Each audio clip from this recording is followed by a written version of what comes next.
प्रिय मित्रों, जय श्री कृष्ण। मुहूर्त ज्योतिष पर मैं आचार्य डॉक्टर विष्णु कुमार मिश्रा आपका बहुत बहुत स्वागत करता हूं। आज मैं इस वीडियो पर संतान योग के बारे में चर्चा करूंगा कि संतान का सुख कब प्राप्त होता है। साथ ही ऐसे उपायों की भी चर्चा करूंगा जिन उपायों को अपना करके आप परमात्मा की कृपा से पुत्र प्राप्त कर सकते हैं। महर्षि पराशर ने बृहद पराशर खुराशास्त्र में जो सूत्र बताए हैं, संतान योग को लेकर के कैसी स्थितियां बनी हुई है, मैं इस संदर्भ में संतान योग भाग 2 की चर्चा करूंगा। पर मैं विषय क्रम में आगे बढ़ूं उससे पहले आपसे आग्रह, अगर आपने अभी तक हमारे इस चैनल को सब्सक्राइब नहीं किया है तो प्लीज चैनल को सब्सक्राइब करें, साथ ही नोटिफिकेशन बेल को भी प्रेस कर लें। अगर आप अपनी या अपनों की जन्म कुंडली का बृहद प्रेडिक्शन कराना चाहते हैं, विश्लेषण कराना चाहते हैं, किसी भी किस्म का हमसे ज्योतिषी परामर्श प्राप्त करना चाहते हैं या कि उत्तम क्वालिटी का रियल राशि रत्न आदि प्राप्त करना चाहते हैं, तो आप स्क्रीन पर फ्लैश हो रहे नंबरों पर हमसे संपर्क कर सकते हैं। संतान योग के तीनों वीडियो का लिंक डिस्क्रिप्शन में मिल जाएगा, आप वहां जाकर के वीडियो देख सकते हैं। आज मैं संतान योग भाग 2 की चर्चा करेंगे, जिसमें महर्षि पराशर के बताए हुए 4 श्लोकों की चर्चा करेंगे, जिसमें इस द्वितीय भाव पर मैं 2 श्लोकों की चर्चा करूंगा और साथ में महत्वपूर्ण उपायों की भी चर्चा करूंगा कि वो कौन से उपाय हैं जो उपाय अपनाने के बाद माताओं की गोद हरी हो सकती है, भर सकती है और संतान सुख प्राप्त हो सकता है। तो आइए विषय क्रम पर प्रवेश करते हैं। महर्षि पराशर के श्लोक की चर्चा करते हैं। महर्षि पराशर ने बृहद पराशर खुराशास्त्र में लिखा है। महर्षि पराशर कहते हैं, लग्नादष्टमगो शाताम चंद्रार्को सुराक्ष गौ यदि बंध्या अथ काक बंध्या चेदेवं चंद्र बुधो यदा। ऋषि पराशर कहते हैं, अष्टम भाव पर कर्क राशि हो या कि सिंह राशि हो और अष्टम भाव में सूर्य और चंद्र की युति हो, अष्टम भाव में चंद्रमा की कर्क राशि हो या कि सूर्य की सिंह राशि हो और उसी अष्टम भाव में सूर्य और चंद्र दोनों ग्रहों की युति हो, सूर्य चंद्र साथ साथ बैठे हों, तो निसंदेह ऐसी स्त्री बांझ होती है, उसे कोई किसी किस्म की संतति नहीं प्राप्त होती, उसको किसी किस्म का संतान सुख प्राप्त नहीं होता। यह दुर्योग केवल धनु लग्न और मकर लग्न की जन्म पत्रिका में ही देखने को मिलेगा। सूर्य और चंद्रमा साथ साथ अमावस्या के आसपास होते हैं। आइए इसको एक उदाहरण कुंडली के द्वारा भी समझते चलते हैं। प्रस्तुत उदाहरण कुंडली धनु लग्न की कुंडली है। अष्टम भाव पर कर्क राशि में सूर्य और चंद्र दोनों साथ साथ हैं। अष्टम भाव पर कर्क राशि में सूर्य और चंद्र की युति बनी हुई है। साथ ही इस जन्म पत्रिका में एकादश लाभ भाव में तुला राशि में स्थित शनि की भी पंचम भाव पर 7वीं दृष्टि है। नीच दृष्टि से मेष राशि को पंचम भाव पर देख रहे हैं, तो शनि की दृष्टि भी संतान सुख से वंचित कर रही है और अष्टम भाव पर सूर्य और चंद्र की युति जो है संतति का अभाव बता रही है। इस जन्म पत्रिका में पंचमेश मंगल लग्न में स्थित है, तो पंचमेश मंगल पर भी जो है शनि की 3री दृष्टि है। तो इस जन्म पत्रिका में सूर्य और चंद्र की अष्टम भाव में युति और एकादश लाभ भाव में शनि स्थित होकर के लग्न को देख रहे हैं, जहां पर मंगल स्थित है पंचमेश और पंचम भाव को देख रहे हैं, तो वह दुर्योग बना रहा है, संतान से वंचित कर रहा है। इस जातिका को आज तक संतान की प्राप्ति नहीं हो पाई। ठीक इसी तरह से महर्षि पराशर दूसरे सूत्र की भी चर्चा करते हैं। लग्न से अष्टम में बुध की मिथुन राशि हो या कि कन्या राशि हो या कि अष्टम भाव में चंद्रमा की कर्क राशि हो और उसमें चंद्र और बुध दोनों साथ साथ बैठे हों।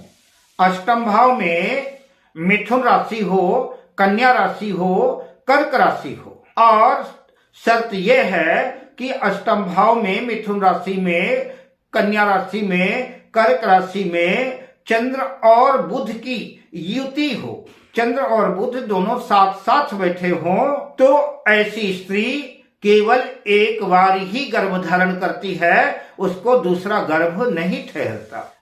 अब महर्षि पराशर के दूसरे श्लोक की चर्चा हम करते हैं। महर्षि पराशर कहते हैं, शनि मंगल भे लग्ने चंद्र भार्गव संयुते, शनि मंगल भे लग्ने चंद्र भार्गव संयुते, पाप दृष्टे च सा नारी बंध्या भवति निश्चयात्। ऋषि पराशर कहते हैं कि शनि की राशि मकर राशि हो, कुंभ राशि हो, मंगल की राशि मेष राशि हो, वृश्चिक राशि हो, यानी मेष लग्न की पत्रिका हो, वृश्चिक लग्न की पत्रिका हो, मकर लग्न की जन्म कुंडली हो, कुंभ लग्न की जन्म पत्रिका हो, और लग्न में चंद्र और शुक्र की युति हो। मकर लग्न, कुंभ लग्न, मेष लग्न या वृश्चिक लग्न में शुक्र और चंद्र स्थित हों और उन पर किसी पाप ग्रह की दृष्टि हो, उन्हें पाप ग्रह देखते हों, तो ऐसी स्त्री निश्चय ही बांझपन का शिकार होती है, उसको कोई संतान नहीं होती, वह स्त्री बंध्या होती है। प्रस्तुत उदाहरण कुंडली आपके सामने मेष लग्न की जन्म पत्रिका है। मेष लग्न की जन्म पत्रिका में लग्न में ही चंद्र और शुक्र की युति है, चंद्र और शुक्र दोनों साथ साथ बैठे हैं। एकादश लाभ भाव में स्थित शनि से जो है लग्न यानी चंद्र और शुक्र जो है दृष्ट हैं। शनि तीसरी दृष्टि से लग्न को देख रहे हैं। साथ ही लग्न जो है पाप कर्तरी योग में है, पाप कर्तरी मध्य में आ गया। चंद्र और शुक्र लग्न में पाप कर्तरी योग के बीच में फंस गए। द्वितीय भाव में केतु स्थित है और 12वें भाव में सूर्य स्थित है। साथ ही सूर्य जो है पंचमेश भी है और पंचमेश होकर के 12वें भाव में स्थित हो गया। और पंचम भाव भी शनि की सप्तम दृष्टि से दृष्ट है। 7वीं दृष्टि से शनिदेव पंचम भाव को देख रहे हैं और तीसरी दृष्टि से जो है लग्न को चंद्र और शुक्र को देख रहे हैं। इस तरह से मैंने महर्षि पराशर ऋषि के 2 सूत्रों की चर्चा, 2 श्लोकों की चर्चा आपके सामने रखी। आशा करता हूँ मैं आपको समझाने में कामयाब रहा। अगर नहीं समझ में आया होगा तो फिर भी 2 बार, 4 बार, 5 बार वीडियो देखिएगा। निश्चित रूप से आशा करता हूँ कि जिन लोगों को ज्योतिष का विषय ज्ञान है उनको निश्चित रूप से ये बात समझ में आ जाएगी। अब आइए महत्वपूर्ण उपायों का जिक्र करता हूँ, जिन उपायों को अगर आप पूरी श्रद्धा से, पूरे विश्वास से अपनाते हैं तो ईश्वर की कृपा बरसेगी और संतान बाधा दुर्योग जो है सुयोग में बदल जाएगा और संतान सुख की परमात्मा की कृपा से प्राप्ति हो सकती है। साथ ही मैं निवेदन करना चाहूंगा, अगर संतान बाधा योग उत्पन्न है, संतान जिन माताओं को, जिन बहनों को संतान की प्राप्ति नहीं हो पाई, मेहरबानी करके किसी योग्य ज्योतिषी से कंसल्ट करें, उनसे परामर्श लें, उनसे सलाह लें और उनके द्वारा बताए हुए उपायों को अपनाएं और साथ ही किसी योग्य डॉक्टर से भी परामर्श करें, योग्य डॉक्टर से भी संपर्क करें। यह दोनों संयोग अगर बनते हैं तो ईश्वर की कृपा से पूर्ण विश्वास करता हूँ, आशा करता हूँ कि आपकी गोद भर जाएगी और संतान सुख को प्राप्त होगा। ये जो मैं उपाय बताने जा रहा हूँ यह अनुभूत उपाय है। कई लोगों पर हमने ये प्रयोग किए हैं, कई लोगों को मैंने ये उपाय बताए हैं और अधिकांशतः लोगों के फोन मेरे पास आए, मुझे सुखद समाचार आया। लोगों ने मुझे मिठाइयां भी बहुत से लोगों ने भेजी, उनको संतति की प्राप्ति हुई। मैं आशा करता हूं कि आपकी भी मनोकामना पूर्ण होगी और मनोकामना पूर्ण होने के बाद निश्चित रूप से आप हमको बताइएगा हमारी मनोकामनाएं पूर्ण हो गई। आइए उपाय क्रम में आगे बढ़ते हैं। हम जिस पहले उपाय की चर्चा कर रहा हूं तो श्रीमद् भागवत महापुराण के महात्म्य के 6ठे अध्याय 6ठम अध्याय के 52वें श्लोक पे लिखा है, मैंने कई लोगों पर यह प्रयोग किया है, अपुष्पा काक बंध्या चा बंध्याया चामृतार्भका श्रवद गर्भा च या नारी तया श्राव्या प्रयत्नतः। जिस स्त्री का रजो धर्म ठीक ना हो, बंध्या हो, जन्म से बंध्या हो, काक बंध्या हो, या जिस स्त्री की संतान जीवित ही न रहती हो, मृत संतान पैदा होती हो या कि संतान होकर मर जाती हो, श्रवद गर्भा च या नारी, जिस स्त्री को गर्भ ठहरता है किंतु महीने 2 महीने में वार्षण हो जाता है, गर्भपात हो जाता है, ऐसी स्त्री को, ऐसी नारी को चाहिए कि प्रयत्न पूर्वक, पूरी श्रद्धा से, पूरे विश्वास के साथ, पूरे सकारात्मक मन से भगवान कृष्ण के ऊपर पूरा भरोसा रख करके भागवत जी की कथा का मूल पारायण करना चाहिए और पूरी तन्मयता के साथ श्रीमद्भागवत की संकल्प पूर्वक जो है कथा का श्रवण करना चाहिए। अगर वह ऐसा करती है तो भागवत महापुराण साक्षी है कि निश्चित रूप से उसकी मनोकामनाएं पूर्ण होंगी। जिन लोगों की आर्थिक स्थिति बहुत ज्यादा नहीं है, भागवत महापुराण का विशाल आयोजन नहीं कर सकते, कथा नहीं सुन सकते, वो लोग संक्षिप्त में किसी योग्य विद्वान को, ब्राह्मण देवता को बुला करके संकल्प पूर्वक संतत प्राप्ति के लिए भागवत जी का मूल पारायण भी करा सकते हैं। मूल पारायण करा करके भी संतान सुख का लाभ प्राप्त कर सकते हैं, तो निश्चित रूप से उनकी मनोकामनाएं पूर्ण होगी। भागवत जी के मूल पाठ से कुंडली में निर्मित समस्त दोष समूल नष्ट हो जाते हैं।